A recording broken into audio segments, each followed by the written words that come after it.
ಬಿಳಿ ಕೆಳಗಡೆ ಕಾಣಿಸ್ತೇವೆ, ಎಲ್ಲಿ 40 ವರ್ಷದ ಒಳಗಡೆ ಇರ್ತಕ್ಕಂಥ ಯುವಕರೇ ಕಾಣ್ತಾ ಇದೆ. ಇಲ್ಲಿಯೂ ಕೂಡ ಯುವಕರೇ ಕಾಣ್ತಾ ಇದೆ. ಏನಪ್ಪ, ಬಸವಣ್ಣನವರು ಕ್ರಾಂತಿಯನ್ನ ಪ್ರಾರಂಭಿಸಿದಾಗ ಅವರ ವಯಸ್ಸು ಎಷ್ಟಾಗಿತ್ತು? ಚನ್ನ ಬಸವಣ್ಣನವರ ವಯಸ್ಸು ಎಷ್ಟಾಗಿತ್ತು ಅಂದರೆ, ನಾವು ಮಕ್ಕಳಿಗೆ ತಿಳಿಸಿರ್ತಕ್ಕಂತಹ ಸಂಸ್ಕಾರದ ಕೊರತೆಯೋ ಅಥವಾ ನಾವು ಬಸವ ತತ್ವವನ್ನು ನಮ್ಮೊಳಗೆ ಇಟ್ಟುಕೊಂಡು ತಿಳಿಸುವಲ್ಲಿ ಸ್ವಲ್ಪ ಗಡುಸಾಗಿ ತಿಳಿಸ್ತಕ್ಕಂಥ ಇರುವುದರಿಂದ ಆ ಮಕ್ಕಳಿಗೆ ಘಾಸಿಯಾಗಿ ಬೇರೆಯವರಿಗೆ ಹೋಗ್ತಾ ಇದ್ದಾರೆ. ಬಸವ ತತ್ವದಲ್ಲಿ ಏನೆಲ್ಲ ಇದೆ? ಏನಿಲ್ಲ ಬಸವ ತತ್ವದಲ್ಲಿ. ಬಸವಣ್ಣನವರ ವಚನಗಳಲ್ಲಿ ಏನಿಲ್ಲ, ಚನ್ನ ಬಸವಣ್ಣನವರ ವಚನಗಳಲ್ಲಿ ಏನಿಲ್ಲ. ಬಸವಣ್ಣನವರು ಮನೆயை ಬಿಟ್ಟು ಬರುವಾಗ ಅವರ ವಯಸ್ಸು ಕೇವಲ 7 ವರ್ಷದ ತರುಣ ಬಸವಣ್ಣ ಮನೆಯನ್ನು ಬಿಟ್ಟು ಬಂದ. ವರ್ಣಾಶ್ರಮದ ಪದ್ಧತಿಗೆ ಸೆಟ್ಟು ಹೊಡೆದು ಮನೆ ಬಂದಾಗ ಬಸವಣ್ಣನವರ ವಯಸ್ಸು ಕೇವಲ 7. ಚನ್ನ ಬಸವಣ್ಣನವರು ಶಿವಯೋಗಿ ಸಿದ್ದರಾಮೇಶ್ವರಿಗೆ ಲಿಂಗ ದೀಕ್ಷೆಯನ್ನು ಕೊಡ್ತಾರೆ. ಶಿವಯೋಗಿ ಸಿದ್ದರಾಮೇಶ್ವರರ ವಯಸ್ಸು 70, ಚನ್ನ ಬಸವಣ್ಣನವರ ವಯಸ್ಸು ಕೇವಲ 20 ವರ್ಷದ ತರುಣ ಚನ್ನ ಬಸವಣ್ಣನವರು ನಮ್ಮೆಲ್ಲರಿಗೂ ಕೂಡ ಯೂತ್ ಐಕಾನ್ ಆಗಿರಬೇಕಾಗುತ್ತೆ. ಯಾವ ಚಿತ್ರರಂಗದ ನಟ ನಟಿಯರಲ್ಲ, ರಾಜಕಾರಣದ ಯುವ ನೇತಾರರು ನಮ್ಮ ಹೀರೋಗಳಲ್ಲ. ನಮ್ಮ ಹೀರೋ ಯಾರಂದ್ರೆ ಯೂತ್ ಐಕಾನ್, ಚಿನ್ಮಯ ಜ್ಞಾನಿ, ಅವಿರಳ ಜ್ಞಾನಿ, ಸದವನ ಜ್ಞಾನಿ, ಸಂವೀರ ಜ್ಞಾನಿ ಚನ್ನ ಬಸವಣ್ಣನವರು ಹೊರತು ಮತ್ತಾರೂ ಅಲ್ಲ. ನಮ್ಮ ರಾಜಕೀಯ ಯಾವುದೇ ಇರಬಹುದು, ನಿಮ್ಮ ಯಾವುದೇ ಪಕ್ಷದವರಾಗಿರಬಹುದು, ಬಸವ ತತ್ವದ ವಿಚಾರಗಳು ಬಂದಾಗ, ನಮ್ಮ ತತ್ವ ಸಿದ್ಧಾಂತಗಳು ಬಂದಾಗ ಎಲ್ಲವನ್ನು ಬದಿಗಿಟ್ಟು ನಾವೆಲ್ಲರೂ ಬಸವಾಯತರು, ಲಿಂಗಾಯತರು, ಬಸವ ಧರ್ಮೀಯರಾಗಬೇಕಾಗುತ್ತೆ. ಯಾಕೆ?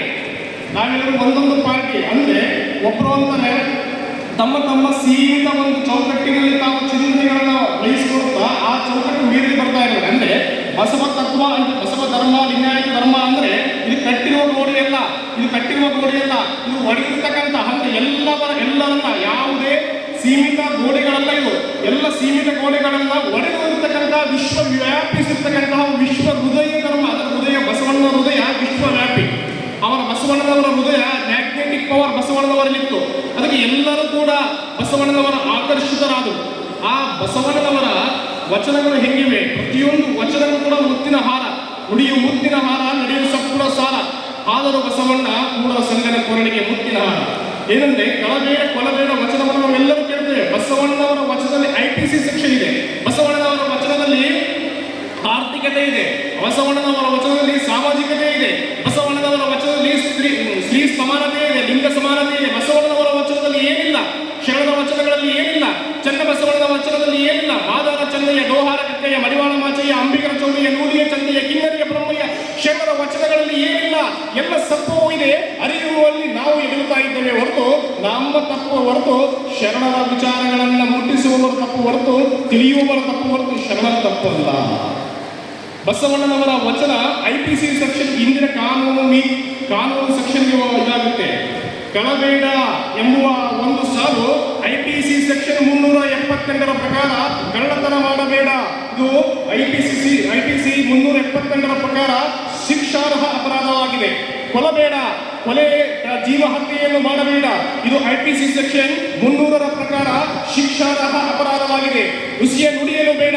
ಇದು ಸುಳ್ಳು ಮಾಹಿತಿಯನ್ನು ಕೊಡಬೇಡ. ಹುಸಿಯನ್ನು ನುಡಿಯಲು ಬೇಡ. ಇದು IPC ಸೆಕ್ಷನ್ 415, 420ರ ಪ್ರಕಾರ 420 ಅಂತೀವಲ್ಲ, 420 ಪ್ರಕಾರ ಶಿಕ್ಷಾರ್ಹ ಅಪರಾಧವಾಗಿದೆ. ಮುನಿಯಬೇಡ. ಇದು ಇನ್ನೊಬ್ಬರು ಯಾವುದಾದ್ರು ಕಂಡಾಗ ಅವರಿಗೆ ಮುನಿದು ಇದೇನಾದರೂ ತಪ್ಪು ಮಾಡಬೇಡ, ಮುನಿಯಬೇಡ. ಇದು IPC ಸೆಕ್ಷನ್ 319ರ ಪ್ರಕಾರ ಶಿಕ್ಷಾರ್ಹ ಅಪರಾಧವಾಗಿದೆ.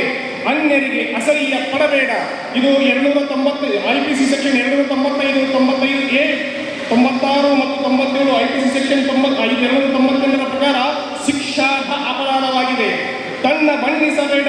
ಇದು IPC ಸೆಕ್ಷನ್ 192ರ ಪ್ರಕಾರ ಶಿಕ್ಷಾರ್ಹ ಅಪರಾಧವಾಗಿದೆ. ಇದರ ಅಳಿಯಲು ಬೇಡ. ಇದು IPC ಸೆಕ್ಷನ್ 499, 500ರ ಪ್ರಕಾರ ಶಿಕ್ಷಾರ್ಹ ಅಪರಾಧವಾಗಿದೆ. ಮಾನನ ಮಷ್ಟ ಮೊಕದಮೆಯೂ ಆಗಿದೆ. ಇದೇ ಅಂತರಂಗ ಶುದ್ಧಿ, ಇದೇ ಬಹಿರಂಗ ಶುದ್ಧಿ, ಇದೇ ನಮ್ಮ ಕೂಡಲ ಸಂಗಮ ದೇವನನ್ನುಳಿಸುವ ಪರೇ. ಕಲಬೇಡ, ಕೊಡಬೇಡ, ಹುಸಿಯನ್ನು ನುಡಿಯಲು ಬೇಡ. ಮುನಿಯಬೇಡ, ಅನ್ಯರಿಗೆ ಅಸಹ್ಯ ಪಡಬೇಡ. ತನ್ನ ಬಣ್ಣಿಸಬೇಡ, ಇದರ ಅಳಿಯಲೂ ಬೇಡ. ಇದು IPC ಸೆಕ್ಷನ್ ಕಾನೂನು ಸಂಹಿತೆಯಲ್ಲಿ ಬರುತ್ತೆ. ಇದೇ ಅಂತರಂಗ ಶುದ್ಧಿ, ಇದೇ ಬಹಿರಂಗ ಶುದ್ಧಿ, ಇದೇ ನಮ್ಮ ಕೂಡಲ ಸಂಗಮ ದೇವನನ್ನೊಲಿಸುವ ಪರಿ. ಅಂದರೆ ಕಾಯ ವಾಚ ಮನಸ್ಸು ಅಂದ್ರೆ ಹಸ್ತ ಕೈ ಬಾಯಿ ಶುದ್ಧವಾಗಿರಬೇಕು. ನೀವು ಮೂರು ಸರಿಯಾಗಿದ್ದರೆ ಇವೆಲ್ಲ ಸಾಲುಗಳು ಬರ್ತವೆ.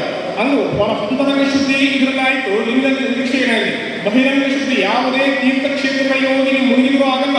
ಈ ಇಷ್ಟಿದ್ರಲ್ಲಿ ಅಂತರಂಗ ಶುದ್ಧಿಯೂ ಆಯಿತು, ಬಹಿರಂಗ ಶುದ್ಧಿಯೂ ಆಯಿತು.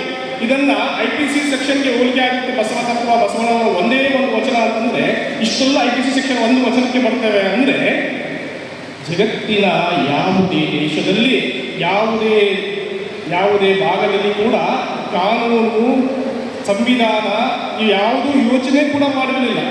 ಬಡತನ ಬರೀ ಹಸಿವಿನಿಂದ ಕಂಗಿಟ್ಟಿರತಕ್ಕಂತಹ ವಿಶ್ವದಲ್ಲಿ ಕಾನೂನಿನ ಬಗ್ಗೆ, ನೀತಿಯ ಬಗ್ಗೆ, ನಿಯಮಗಳ ಬಗ್ಗೆ, ಪ್ರಪ್ರಥಮ ಸಂಸತ್ತಿನ ಬಗ್ಗೆ ಮೊಟ್ಟ ಮೊದಲು ಯಾರು ಹೇಳಿಕೊಟ್ರಪ್ಪ ಅಂದ್ರೆ ಬಸವಣ್ಣನವರು. ಎಲ್ಲಿಯೂ ಯೋಚಿಸದ ರೀತಿಯಲ್ಲಿ 12ನೇ ಶತಮಾನದಲ್ಲಿ ಪ್ರಪ್ರಥಮ ಪಾರ್ಲಿಮೆಂಟ್ ಅನ್ನು ಮಾಡಿದವರು, ನಮ್ಮ ಅನುಭವ ಮಂಟಪವನ್ನು ರಚಿಸಿದವರು, ನಮ್ಮ ವಿಶ್ವಗುರು ಜಗಜ್ಯೋತಿ ಭಕ್ತಿ ಭಂಡಾರಿ ಬಸವಣ್ಣನವರು ಎಂದರೆ ಅತಿಶಯೋಕ್ತಿಯಲ್ಲ. ಜಗತ್ತಿನ ಯಾರು ಯೋಚಿಸಿದ ಯೋಚಿಸುವುದಕ್ಕಿಂತ ಮುಂಚೆಯೂ ಕೂಡ ಯಾರ ಯೋಚನೆ ಕೂಡ ಬರಲಿಕ್ಕಿಲ್ಲ, ಅದನ್ನ ರಚನೆ ಮಾಡಿ ಅದನ್ನು ಅನುಷ್ಠಾನಕ್ಕೆ ತಂದವರು ಬಸವಾದಿ ಶಿವಶರಣರು ಬಸವಣ್ಣನವರು.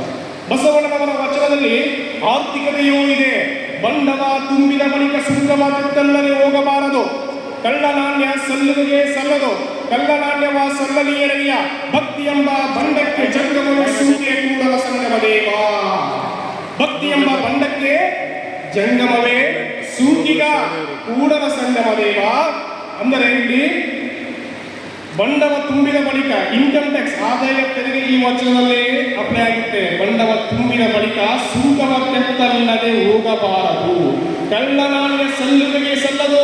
ಈಡೇನಾಗುತ್ತೆ? ಕಳ್ಳ ನಾಣ್ಯ ಸಲ್ಲುವಿಗೆ ಸಲ್ಲದು, ಕಳ್ಳ ನಾಣ್ಯವ ಸಲ್ಲಲಿಯರಯ್ಯ.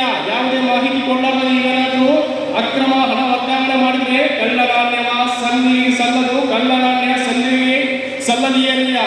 ಭಕ್ತಿ ಎಂಬ ಬಂಡಕ್ಕೆ ಜಂಗಮವೇ ಸುಂಗಿಯ ಕೂಡಲ ಸಂಗಮ ದೇವ. ಭಕ್ತಿ ಎಂಬ ಬಂಡಕ್ಕೆ ಜಂಗಮ ಅಂದ್ರೆ ಸಮಾಜ. ಸಮಾಜಕ್ಕೆ ನೀವೇನು ಕರ್ತಾ ಇದೀವಲ್ಲ, ಇನ್ನು ಆದಾಯ ತೆರಿಗೆ, ಆದಾಯ ತೆರಿಗೆ ಭಕ್ತಿ ಎಂಬ ಬಂಡಕ್ಕೆ ಜಂಗಮವೇ ಸುಂಗಿಗ ಕೂಡಲ ಸಂಗಮ ದೇವ.